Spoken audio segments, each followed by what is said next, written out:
அனைத்து தமிழ் மக்களுக்கும் கணேஷின் பணிவான வணக்கம். இது பேங்க் நிஃப்டிக்கான சேனல். ஸோ சப்ஸ்கிரைப் பண்ணாதவங்க சப்ஸ்கிரைப் பண்ணிக்கோங்க.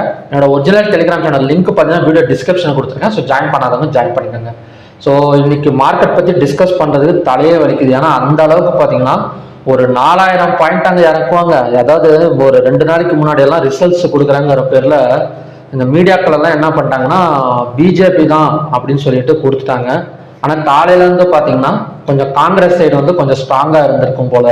ஸோ அங்கேருந்து பார்த்தீங்கன்னா மார்க்கெட் கிட்டத்தட்ட ஒரு 50,600 ஓப்பன் ஆன மார்க்கெட் ஒரு 4000 பாயிண்ட் வந்து இறங்கியிருக்கு.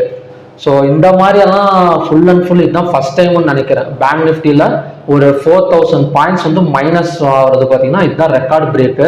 ஸோ அது மட்டும் இல்லாமல் நிஃப்டி 50ல் எல்லாமே பார்த்தீங்கன்னா full and full down. Sensex அதாவது இந்த மாதிரி எல்லாம் போச்சுன்னா ஒரு பொருளாதாரத்தில் வந்து ஒரு பெரிய அடி விழுவும். அதாவது பங்கு சந்தையில் ஒரு முதலீடு பண்ணுறதுக்கே பார்த்தீங்கன்னா ஒரு லாங் டேர்ம் இன்வெஸ்ட்மெண்ட் பண்ணுறதுக்கே பார்த்தீங்கன்னா பயந்துக்குவாங்க. ஸோ இந்த மாதிரி எல்லாம் இவ்வளோ பெரிய செல்லெல்லாம் இருக்குது அப்படின்னா, அது மட்டும் இல்லாமல் இன்ஸ்டிடியூஷனல்ஸ் கையில் வந்து அதாவது இன்ஸ்டிடியூஷனல்ஸ் வந்து முதலீடு பண்ணுறாங்க அப்படின்னா அவங்களுக்கு வந்து ஒரு குறிப்பிட்ட பர்சன்டேஜ் தான் கொடுக்கணும். மார்க்கெட்டை பொறுத்த வரைக்கும் கொஞ்சம் ரீட்டைல் ட்ரேடர்ஸும் பார்த்தீங்கன்னா ஒரு இந்தியன் கவர்மெண்ட்டை பொறுத்த வரைக்கும் எஃப்ஐஎஸ் டிஏஎஸ்க்கு பார்த்தீங்கன்னா ஒரு குறிப்பிட்ட பர்சன்டேஜ் மட்டும்தான் மார்க்கெட்டில் வந்து பை அண்ட் செல் பண்ணுறதுக்காக கொடுக்கணும். ஸோ இந்த அளவுக்கெல்லாம் இவ்வளோ மோசமாகலாம் கொடுத்தாங்க அப்படின்னா ஸோ கண்டிப்பாக ரீட்டைல் ட்ரேடர்ஸும் அடிபடுவாங்க. ஸோ அது மட்டும் இல்லாமல் ஒரு லாங் டேர்ம் இன்வெஸ்ட்மெண்ட்ஸில் போட்டிருக்கிறவங்க இல்லை ஒரு ஸ்விங் ட்ரேடிங் பண்ணுறவங்கலாம் பார்த்தீங்கன்னா இந்த அளவுக்கெல்லாம் ரொம்பவே அடிபடுவாங்க. ஏன்னா நல்லாவே தெரியுது இந்த அளவுக்கெல்லாம் மார்க்கெட் வந்து இறக்கக்கூடாது. ஒரு பேங்க் நிஃப்டியில் 8%, நிஃப்டி 50ல் 6%. ஸோ எலெக்ஷன் ரிசல்ட்ஸும் பார்த்தீங்கன்னா சொதப்பிட்டு தான் இருக்குது.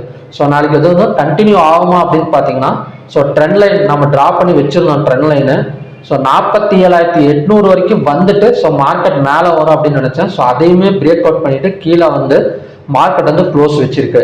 ஸோ அடுத்தது எந்த இடத்துல வந்து மேலே வரும் அப்படின்னு பார்த்தோம்னா 45,700 தான் பார்த்தீங்கன்னா அடுத்த சப்போர்ட்டுக்கான இடம். ஸோ அந்த இடம் வந்தால் ஸோ மார்க்கெட் அங்கேருந்து மேலே வரும். இல்லை சப்போஸ் எலெக்ஷன் ரிசல்ட்ஸ் வந்து பிஜேபிக்கு இன்னும் சாதகமாக வந்துச்சு அப்படின்னா ஒரு 1000 பாயிண்ட்ஸ் வந்து மேலே வரதுக்கான ஒரு பாசிபிலிட்டி இருக்குது. நம்ம நேரம் பார்த்தீங்களா டெக்னிக்கல்ஸை பற்றி பேசாமல் இந்த எலெக்ஷன் ரிசல்ட்ஸ் பிஜேபி ஜெயிக்குமா காங்கிரஸ் ஜெயிக்குமாங்கிறதெல்லாம் பேச வேண்டியதாக இருக்குது. ஸோ காரணம் என்னன்னா இன்னைக்கு எல்லாம் அப்படிதான் இருந்துச்சு. புட் ஆப்ஷன் பை பண்ணவங்களாம் என்ன நினைச்சாங்கன்னா ஆண்டவா காங்கிரஸ் ஜெயிச்சிடணும் அப்படின்னு நினைச்சிருக்காங்க. கால் ஆப்ஷன்ஸ் பை பண்ணவங்களாம் பிஜேபி ஜெயிச்சிடணும் அப்படின்னு நினைக்கிறாங்க. ஸோ அந்த அளவுக்கு பார்த்தீங்கன்னா மார்க்கெட் வந்து ரொம்ப படாத பாடு படுத்துருச்சு. ஒரு 4000 பாயிண்ட் டவுன் வச்சு. ஸோ இங்கே இருந்தாச்சும் ஒரு ஒன் சைடு மார்க்கெட்டாக ஒரு 50,700 வந்துடும் ஒரு செகண்ட் ஹாஃப்லன்னு பார்த்தா அதுவுமே பார்த்தீங்கன்னா நடக்கலை. ஸோ நாளைக்கு வந்து கண்டினியூஸாக இறங்குமா இல்லை ஏறுமான்னு பார்த்தீங்கன்னா கொஞ்சம் வந்து அன்பிரிடிக்டபிள் தான் மார்க்கெட் வந்து. ஸோ ஒரு 2 நாள் போனால் தான் ஒரு ப்ராப்பரான லெவல்ஸில் வந்து உட்காந்தா மட்டும்தான் மார்க்கெட் வந்து தெரியும்.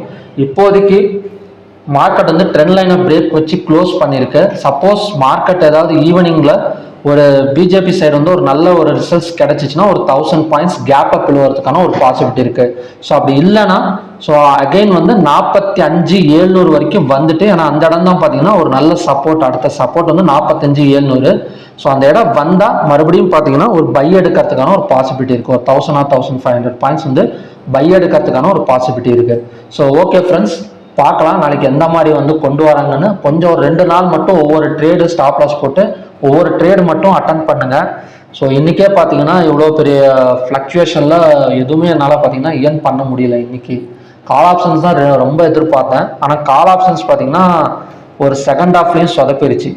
கிட்டத்தட்ட பார்த்தீங்கன்னா மேலே எடுத்துட்டேன். ஸோ கால் ஆப்ஷன்ஸ் மேலே வரும்னு பார்த்தோன்னா செகண்ட் ஹாஃப்லேயும் பார்த்தீங்கன்னா ஒரு சைட்வேஸ் மாதிரி போட்டு அதே டைம் டிக்கேல குறைஞ்சிடுச்சு. நாளைக்கு எக்ஸ்பைரி டேல ஒரு 1000 பாயிண்ட்ஸ் மேலே வந்து கேப்பில் ஓப்பன் ஆச்சு. இன்னைக்கு க்ளோஸ் வந்து 47,000. சப்போஸ் ஒரு 48,000 ஓப்பன் ஆச்சுன்னா ஸோ பாசிபிள் இருக்குது 50,000 வர வரைக்கும் பாசிபிள் இருக்குது. அப்படி இல்லைன்னா ஸோ மார்க்கெட் வந்து புட் ஆப்ஷனுக்கு தான் பார்த்தீங்கன்னா நாளைக்குமே பாசிபிலிட்டி இருக்குது. ஸோ அப்படி பார்க்குறப்ப நாளைக்கு ரெசிஸ்டன்ஸ் ஆக்ட் ஆஃப் ப்ராடக்ட் பார்த்தீங்கன்னா 49,700, பிவோட் பாயிண்ட் வந்து 47,890, சப்போர்ட் வந்து 45,100. இன்னைக்கு ஹை வந்து 50,667, லோ வந்து 46,077, ஓப்பன் வந்து 50,667, க்ளோஸ் வந்து 46,908. கிட்டத்தட்ட ஓப்பன் அண்ட் ஹை பார்த்தீங்கன்னா சேமாக தான் இருந்தது.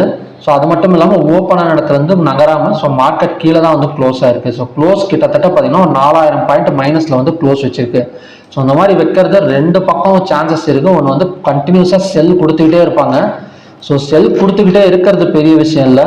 ஸோ மார்க்கெட் அடுத்தடுத்து பார்த்தீங்கன்னா 44,000 இல்லை 40,000 வரைக்குமே கொண்டு வந்துட்டாங்கன்னா ஸோ ரொம்ப வந்து அடிபட்டுரும் மார்க்கெட்டில். ஸோ அதுக்கப்புறம் எந்த இடத்துல வந்து பை ஆகுங்கிறது ஒரு 2 or 3 days. ஆனால் நேற்றே சொல்லியிருந்தேன், இந்த ட்ரெண்ட் லைனுக்கு கீழே தாங்க மார்க்கெட் க்ளோஸ் வச்சிருக்கு. ஸோ அவசரப்படாதீங்க. ஸோ மார்க்கெட் எப்போ வந்து வேணால் மார்க்கெட் வந்து ஒரு கீழே இறங்கிறதுக்கான ஒரு பாசிபிள் இருக்குது அப்படின்னு சொல்லியிருந்தேன். அது டைம் எடுத்துக்குன்னு நினச்சேன். ஒரு 1 week இல்லை ஒரு 10 days வந்து டைம் எடுத்துக்குன்னு பார்த்தா ஒரே நாள்லேயே இந்த அளவுக்கெல்லாம் பார்த்தீங்கன்னா ஒரு 4,000 points வந்து டவுன் பண்ணியிருக்கிறாங்க. ஸோ ஓகே ஃப்ரெண்ட்ஸ், பார்க்கலாம். ஸோ நாளைக்கு வந்து ஒரே ஒரு கண்டிஷன்ஸ் மட்டும்தான் சொல்ல போகிறேன். ஏன்னா மார்க்கெட் வந்து கொஞ்சம் அன்பிரிடிக்டபிள் தான். ஏன்னா தப்பாக வந்து சொல்லிடக்கூடாது. ஏன்னா 4,000 points வந்து டவுன் வச்சிருக்கிறனால நம்ம ஒரே ஒரு கண்டிஷன்ஸ் மட்டும் ஃபாலோ பண்ணலாம். ஃபாலோ பண்ணி ஒரே ஒரு ட்ரேட் மட்டும் அட்டன் பண்ணலாம். 3 கண்டிஷன் வந்து சொல்ல போகிறது கிடையாது. எந்த கண்டிஷன்னா, க்ளோஸுக்கு மேலே ஓப்பன் வச்சிடுச்சுன்னா கால் ஆப்ஷன் வந்து ட்ரை பண்ணுங்கள். க்ளோஸுக்கு கீழே ஓப்பன் வச்சா புட் ஆப்ஷன் சைடு வந்து ட்ரை பண்ணுங்கள். ஸோ சப்போஸ் ஃபார் எக்ஸாம்பிள் க்ளோஸுக்கு மேலே ஓப்பன் வச்சுன்னா கால் ஆப்ஷன் போனீங்கன்னா ஃபர்ஸ்ட் டார்கெட் அந்த பிவோட்டையும் செகண்ட் டார்கெட் இந்த ரெசிஸ்டன்ஸ் வந்து ட்ரை பண்ணுங்க. சப்போஸ் க்ளோஸுக்கு கீழே ஓப்பன் ஆச்சுன்னா புட் ஆப்ஷன் போனீங்கன்னா ஸோ ஃபர்ஸ்ட் டார்கெட்டாக பார்த்தீங்கன்னா 46,000 செகண்ட் டார்கெட்டாக அந்த சப்போர்ட்டையும் வச்சு ட்ரை பண்ணுங்க. ஸோ இந்த ஒரே ஒரு கண்டிஷன் தான் நாளைக்கு. இந்த மட்டும் ஃபாலோ பண்ணி நீங்கள் ட்ரேட் பண்ணிங்கனாலே போதும்.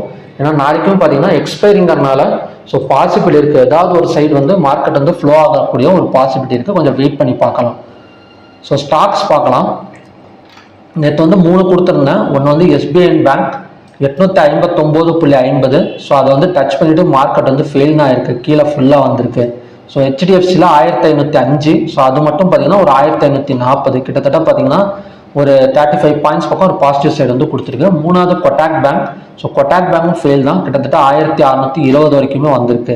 ஸோ நாளைக்கு வந்து எந்த மாதிரி பேங்க் வந்து நம்ம வந்து போர்ட்ஃபோலியோவில் வச்சு ட்ரை பண்ணலாம் அப்படின்னு பார்த்தீங்கன்னா,